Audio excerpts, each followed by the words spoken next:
বানানো হবে চাট। ছোলার গোটা মুগ স্প্রাউট করে রাখা হয়েছে।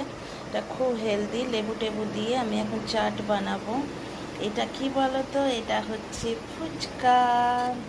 এখানে হচ্ছে তোমার ফুচকার আলু ছোলা টোলা দিয়ে মাখা। আর এখানে আসছে স্টার অফ দ্য শো, টান ফুচকা। আরও ভাজছি। আপাতত এই কটা ভাজা হয়েছে, তোমাদের সাথে শেয়ার করলাম।